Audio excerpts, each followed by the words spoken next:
Hello everyone, today we're going to be going over some ACE grading reports.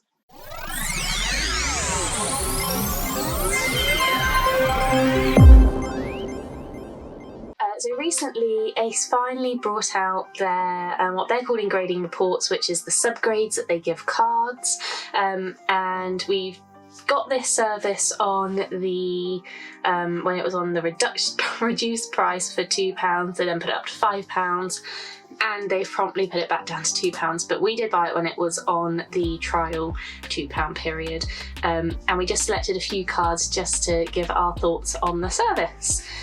So we've got them up here, they should all be in order, so we're going to start with the Corocoro Mew. So this one we weren't actually expecting to get a 7, but it did. So we were very happy that when it did come back. The first thing to go through is initially on the screen you can see there's these sort of red marks pointed out on the back of the card. They are the points of interest, so they're obviously the bits that they've specifically picked up on.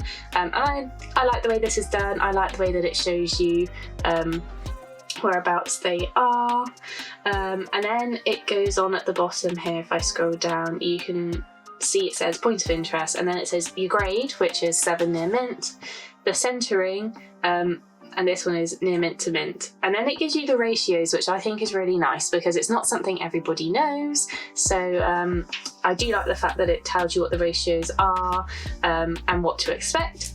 And then you go into your subgrades as well, so it grades the surface, the corners and the edges. So this card actually did alright. So surface isn't great, but corners and edges, which usually are quite bad, they're not too bad, going back at 10s. And then there's additional observation. So this has foreign substance on the surface of the card, and that is what these probably points of interest relate to. So we're just going to switch the card over here. And to the normal eye, I mean, you can't really see too much. If I look at it straight on, Jack cards are much easier, I think, to pick up on than UK cards. I don't know if you guys can see it. There's a tiny dot there, which is RP4. I'm struggling to find point number 1 that they're talking about. Point number 2 I can see on the card, it's another little white dot, and then 3 up here is actually quite big. You can probably just see it there, that white dot there. So when they say foreign substance on the card, I don't know if that is the points of interest, because obviously they're the white marks, or if it's like when you have actually something on the surface of the card. I'm not sure, maybe that's why the surface was brought down.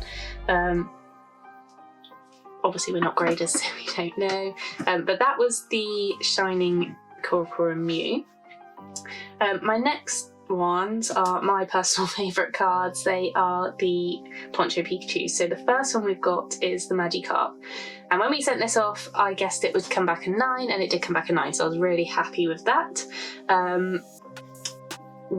This isn't their casing, that's a sleeve it's in, just so you guys all know. The front, again, there's no points of interest on this card with regards to the front. On the back we've got a point of interest around the top of the P, which I again can't see. Japanese cards I do find it harder to see the defects, and then down here as well, which I also can't see. Let me know if you guys can see anything. Sorry, the glare's quite bad. And this card got a 9, that's a grade. The centering was gem mint, so perfection, which I'm really happy with. The surface got a 9, the corners got a 10, and the edges got a 9, so obviously that averaged down to a 9. No additional observations on this one, so it really is a pretty nice card.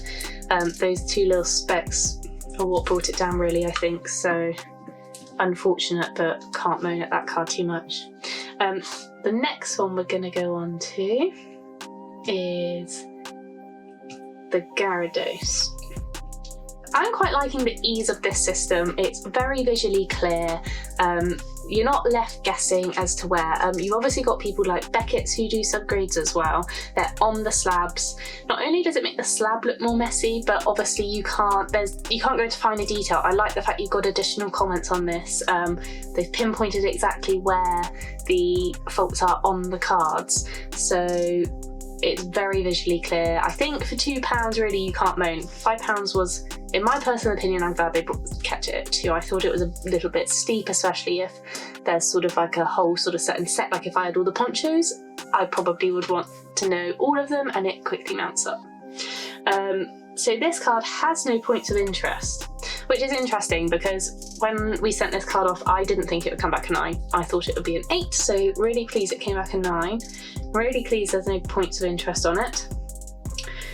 The centering is gem mint, but we have problems with the corners and the edges. So I don't know what that entirely means, but it's once again, a very clean card. Obviously, I think edges and stuff are where you've got the cut, and sometimes their blades aren't the sharpest, so you end up with sort of that raggedy edge. I think that's what it's going on about. Again, not a grader, don't know. But this is an idea of if there's no points of interest, nothing comes up on the card. And it just gives you an idea, because if you were just to get the points of interest, you wouldn't actually still know why it got the 9. So the subgrades, I think, are really important as well. So we'll get rid of that one. And the next one is our Scream Rowlet promo, which is just a really cool card. So this one got an 8. You can see there's 1 point of interest on here, which is again the first thing that shows, and there is a tiny little, you might not be able to see it, white dot there. So that's what they've picked up there, which is fair enough. The centering was gem mint again, so another good one for centering. The surface was a 10, the corners, no, the surface was a 10, I wish. The surface was a 7, the corners are a 10, and the edges are a 9. So with this one, the surface is really what brought this one down. No additional observations were made. So surface, I think that means maybe surface scratching, stuff like that. It is hard. I'm just trying to look and see. Especially once they're in slabs, it's harder still, but the surface brought this one down massively.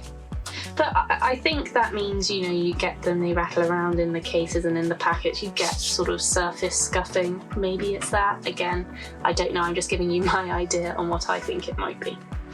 But again, another clean report, easy to understand, easy to follow. Gives you an idea. So the next one we've got is this Sightseer. So this is a 10. Now this one's interesting because obviously you think 10, why would you want to report on a 10? It's a 10. Some 10s aren't gem mint 10s, they've still got problems. So for instance, this one, it was an overall 10. The centering's gem mint, there's no points of interest, so that's good. Surface is a 10, corners are 10, edges are a 9. So this is what I mean, it's still not a completely flawless card. Some collectors are going to be, now that this is available, potentially only wanting complete gem mint cards. They might not want edges as a 9, they might want the whole card to get a 10. So this could be interesting, especially for high-end collectors who are after perfection. But this one, I think that the edges thing maybe is that cut I was talking about earlier.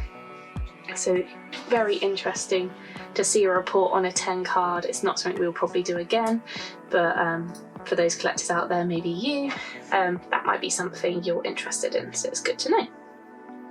So this one we just thought it would be interesting to get the report on. It's the Signando Grass Energy card. It obviously got a 2, it's got writing all over it. We were surprised they graded it, but we were interested to see the grading report as to what they said. The actual energy itself was pretty clean. Obviously surface is 1, it's got writing on it. So we were interested to see how they stated the writing, what sort of damage. And they've put, this card has a minimal amount of substance on the surface. So I would say it wasn't very minimal. I don't know, maybe change your wording there, Ace, but yeah, obviously it's got biro all over it. It was just interesting to see how they did that in the subgrades. Quite rightly so, Surface Cotter 1. I wouldn't have, like, if it had ink on it, so some cards, older cards, you won't notice, but they will have like ink spots on them just through wear and tear, or some kids drawn on it, and it's something that we here have overlooked on some cards, and then all of a sudden you go, oh look, there's ink there. So it would be interesting if Ace could maybe specify, like, obviously they can't say what substance is on it, but maybe foreign substance to me is sometimes you can have like those black dots on the card. I count that as foreign substance, they're not necessarily ink. I think something like this maybe needs stating separately, in my opinion. Obviously not everyone will feel that way, but I think minimal substance wasn't perhaps the correct wording to use. The next one we're doing is this Mew Holo from Evolutions. So this one got an 8, and it has an awful lot of points of interest, particularly on the front of the card. Now, being a holo, that's not surprising. They are probably going to be a lot more harsh on that. Not going to go too much into it. The reason we submitted this one was originally to see if it would get the OC grade, and it didn't. The centering was classed as near mint to mint, which surprised me. I mean, you can see it's not great. Corners let this one down, and obviously the holo, I think, is what also brought this one down, because there are an awful lot of points of interest. So I like the fact that you can see where the points of interest are on the holo, if that's something that's going to interest you. Very good the way that it's broken down. And the next one we've got is the last one. Let's bring up this one's report. Is a reverse holo, so again it's probably gonna have a lot of points of interest on it. Holos are going to be very, very difficult to get in Gem Mint, even straight out of the pack. It will be interesting to see if we did ever submit one, what that came back like. So lots of points of interest on the front of this card, none on the back, which is nice. So this one is mint on the centering, surfaces 8, corners 8, edges 9. So yeah, just a nice reverse. Again, it's the holo, or the reverse holo in this case, that has let it down, but that holo foil is going to be really tricky for those perfect Gem Mint hunters out there. So overall, the cards that we got looked at, I found it very interesting. I like the service, I like the fact they've started offering it, it's something different. I like the way it's presented on the screen, I think it's summarised really well. Let us know in the comments, have you guys graded any cards and then wanted to see the grading report back on Ace? And if so, were you guys happy with the service and the information you're getting for £2? The last thing we're going to do is, like always, we're going to do our sticker collection, just something fun on the end to see if we get anything new. So let's have a look. Oh, that one doesn't want to come out. Number 64. Kadabra, he is new.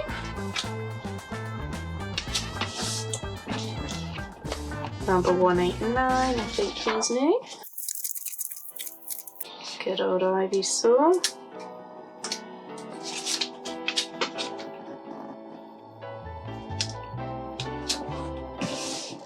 And then we've got number 224, who again is new. We've had great luck on these recently.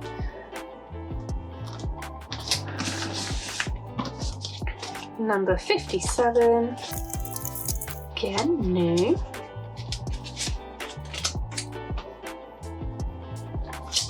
Sticker packs are always refreshing compared to the actual cards, because you do actually seem to get a good variety of stickers rather than complete repetition. Obviously I know when I won't probably be saying that when I'm just hunting for one sticker at the end, but so far I'm happy with them, and 113 to end. There we go.